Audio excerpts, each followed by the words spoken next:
পঞ্চগ্ৰাম উন্নয়ন সমিতি বনিয়াকুছি পঞ্চগ্ৰাম প্ৰগতি সামূহিক কেন্দ্ৰৰ উদ্যোগত কৃতি ছাত্ৰ-ছাত্ৰীৰ সম্বৰ্ধনা অনুষ্ঠান। পঞ্চগ্ৰাম উন্নয়ন সমিতিৰ বনিয়াকুছি আৰু পঞ্চগ্ৰাম সামূহিক প্ৰগতি কেন্দ্ৰৰ দ্বাৰা আজি বনিয়াকুছি স্থিত সৰুক্ষেত্ৰী হাইস্কুলত 2024 বৰ্ষৰ হাইস্কুল শিক্ষান্ত পৰীক্ষা আৰু উচ্চতৰ মাধ্যমিকৰ চূড়ান্ত পৰীক্ষাত ভাল ফলাফল লাভ কৰা ছাত্ৰ-ছাত্ৰীসকলক পঞ্চগ্ৰাম ভিত্তিত প্ৰায় 64 গৰাকী হাইস্কুল শিক্ষান্ত পৰীক্ষা আৰু 11 গৰাকী উচ্চতৰ মাধ্যমিকৰ চূড়ান্ত পৰীক্ষাত অৱতীৰ্ণ ছাত্ৰ-ছাত্ৰীক সম্বৰ্ধনা জ্ঞাপন কৰা হয়। আজিৰ এই সম্বৰ্ধনা অনুষ্ঠানটিত আৰম্ভ হোৱাৰ প্ৰাক্ষণতে প্ৰথম কাৰ্যসূচী হিচাপে সোঁৱৰণী স্তম্ভত বন্তি প্ৰজ্বলন কৰে অৱসৰপ্ৰাপ্ত শিক্ষক কৃপানাথ ডেকাই।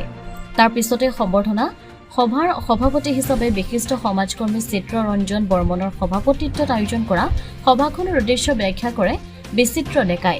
ইয়াৰ লগতে মুখ্য বক্তা হিচাপে উপস্থিত থাকে বাপুজী মহাবিদ্যালয়ৰ অৱসৰপ্ৰাপ্ত উপাধ্যক্ষ ডক্টৰ প্ৰভাত শৰ্মাই।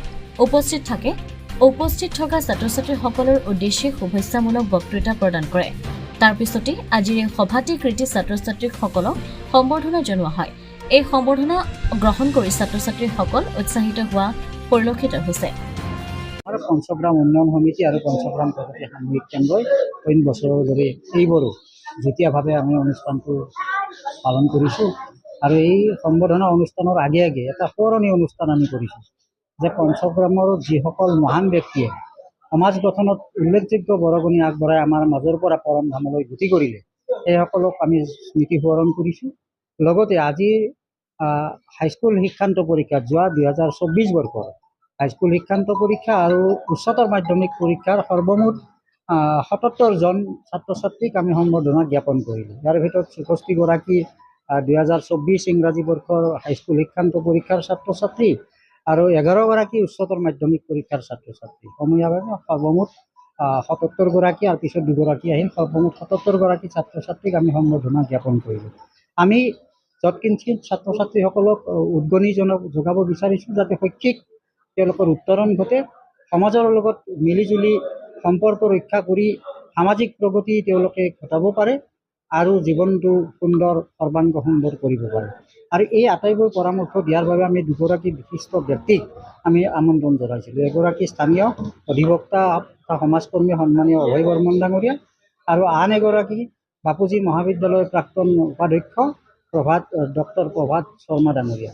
2 গৰাকী বক্তাই আমাক অতি সুন্দৰভাৱে সমাজ জীৱনৰ প্ৰয়োজনীয় ছাত্ৰ-ছাত্ৰীৰ জীৱনৰ বাবে প্ৰয়োজনীয় কিছু কথা আমাক অনুধাৱন কৰালে আৰু এই কথাবিলাকে ছাত্ৰ-ছাত্ৰী যদি হৃদয়ংগম কৰিব পাৰে তেতিয়াহ'লে তেওঁলোকৰ জীৱনত কিছু হ'লেও ফলপ্ৰসূ প্ৰভাৱ পৰিব আৰু যিয়ে সমাজ গঠনত অৰিহণা যোগাব। এইখিনিয়ে আজি এই অঞ্চলৰ কৃতি ছাত্ৰ-ছাত্ৰীসকলক অৰ্থাৎ যোৱা হাইস্কুল শিক্ষান্ত পৰীক্ষা আৰু উচ্চতৰ মাধ্যমিক শিক্ষান্ত পৰীক্ষাত ভাল ফল দেখুওৱাসকলক আমি উদগনি দিয়াৰ উদ্দেশ্যে ইয়াত মাতি আনি আনুষ্ঠানিকভাৱে সম্বৰ্ধনা জ্ঞাপন কৰোঁ। এই আনুষ্ঠানিকভাৱে সম্বৰ্ধনা জ্ঞাপনৰ ব্যৱস্থা দীৰ্ঘদিন ধৰি এই অনুষ্ঠান দুটাই আমি কৰি আহিছোঁ, অৰ্থাৎ পঞ্চগ্ৰাম প্ৰগতি সামূহিক কেন্দ্ৰ আৰু পঞ্চগ্ৰাম উন্নয়ন সমিতি। আৰু ইয়াত আমাৰ এটা নিৰ্দিষ্ট উদ্দেশ্য আমি ৰাখিছোঁ এইকাৰণেই যে এই ছাত্ৰ-ছাত্ৰীসকলে আহি থকা দিনত তেখেতসকলৰ যি ছাত্ৰ জীৱনৰ যুদ্ধ, ছাত্ৰ জীৱনৰ কাৰ্যসূচী কৰ্মসূচী অৰ্থাৎ সকলোবোৰ পৰীক্ষা যাতে ভাল ধৰণে অৱতীৰ্ণ হৈ ভাল ফল দেখুৱাব পাৰে আৰু এই ফলাফলৰ জৰিয়তে তেখেতসকলৰ জীৱন সফল কৰি তোলাৰ লগতে সমাজ তথা দেশৰ বাবে এক অৱদান দি থৈ এখন সুস্থ সবল জীৱন, এটা সুস্থ সবল সমাজ আৰু আমাৰ ৰাষ্ট্ৰ বা ৰাজ্য গঠনত সহায়ক হয়, এই উদ্দেশ্য আমি আগত ৰাখিছোঁ। আৰু আজিৰ সভাত পঞ্চগ্ৰাম উন্নয়ন সমিতি আৰু প্ৰগতি সামূহিক কেন্দ্ৰই এটা অন্য কাৰ্যসূচীও ৰাখিছিলোঁ এনেধৰণে যে পঞ্চগ্ৰামৰ সামাজিক জীৱন, পঞ্চগ্ৰামৰ সমাজ জীৱন গঠনত যিসকলৰ সহায় সহযোগিতা বা অৱদানেৰে আজিৰ তাৰিখত সুস্থ সবল পঞ্চগ্ৰামৰ এখন সমাজ গঢ়ি উঠিছে, সেই সমাজ গঠনত যিসকলে অৱদান দি থৈ গ'ল আৰু তেখেতসকল যিসকল আমাৰ মাজত নাই তেখেতসকলক আমি সোঁৱৰণ কৰিছোঁ, শ্ৰদ্ধাৰে সোঁৱৰণ কৰিছোঁ, শ্ৰদ্ধাঞ্জলি নিবেদন কৰিছোঁ।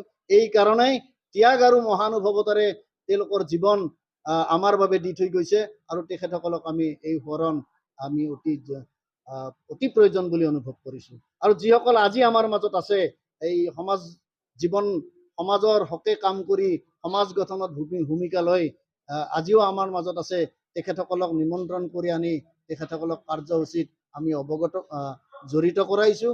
আৰু এই কাৰণে যে তেওঁলোকৰ দিহা পৰামৰ্শ আদিৰ দ্বাৰাই আজি আমি ইয়াত যেন সমাজৰ হৈ কাম কৰাৰ অনুপ্ৰেৰণা পাই আছোঁ। পঞ্চগ্ৰাম ভিত্তিত এই কাৰণে আমি আয়োজন কৰিছোঁ, পঞ্চগ্ৰাম প্ৰগতি সামূহিক কেন্দ্ৰ আৰু পঞ্চগ্ৰাম উন্নয়ন সমিতিৰ জুৰিছডিকশ্যন সাধাৰণতে 5 গাঁও হয়, পঞ্চগ্ৰাম হয়। আৰু এই কথা আমি সেনেভাৱে আগবাঢ়িছোঁ আজিৰ তাৰিখত।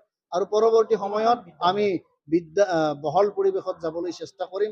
আৰু পঞ্চগ্ৰাম বুলি কওঁতে ঠিক এইটো কথা নহয় যে অকল সৰুক্ষেত্ৰী হাইস্কুল, ইয়াত সৰুক্ষেত্ৰী হাইস্কুলৰ কৃতি ছাত্ৰ ছাত্ৰীসকলক আমি সম্বৰ্ধনা জ্ঞাপন কৰিছোঁ। শংকৰদেৱ শিশু নিকেতন সৰ্থেবাৰী, আমি এই কৃতি ছাত্ৰ ছাত্ৰীসকলক যিসকল পঞ্চগ্ৰামৰ পৰা গৈ তাত শিক্ষা লাভ কৰি সফল হৈছে, তেখেতসকলক আমি ইয়াত সম্বৰ্ধনাৰ বাবে ব্যৱস্থা কৰিছোঁ। সৰুক্ষেত্ৰী জাতীয় বিদ্যালয়, সৰুক্ষেত্ৰী অঞ্চলৰ বিভিন্ন ছাত্ৰ ছাত্ৰীয়ে তাত পঢ়ি যিসকলে কৃতিত্বৰে পৰীক্ষা উত্তীৰ্ণ হৈছে, আমি তেখেতসকলক এই ধৰণৰ ব্যৱস্থা কৰিছোঁ সম্বৰ্ধনাৰ। দা ভিঞ্চি একাডেমীত আছে, তেওঁলোকৰ স্কুলৰো আমি কৃতি ছাত্ৰ ছাত্ৰীসকলক ইয়াত মাতিছোঁ, সম্বৰ্ধনাৰ ব্যৱস্থা কৰিছোঁ। যি কি নহওক, এনেভাৱেই আজিৰ কাৰ্যসূচী আমাৰ সফল হৈছে। আৰু এই কাৰ্যসূচী সফল ৰূপায়ণত আমাৰ সাংবাদিক বন্ধুসকলৰ লগতে আমাৰ জ্যেষ্ঠ বন্ধুসকলৰ লগতে সমূহ উপস্থিত থকা সকলোকে আমি ধন্যবাদ আৰু কৃতজ্ঞতা জ্ঞাপন কৰিছোঁ। সৰ্থেবাৰীৰ পৰা নৱজিৎ নাথৰ ৰিপৰ্ট, অমৃত নিউজ 24/7। অমৃত প্ৰবাহ, অসমীয়া সাপ্তাহিক কাকতৰ ডিজিটেল সংস্কৰণ অমৃত নিউজ, সত্যৰ সন্ধানত অমৃত নিউজ।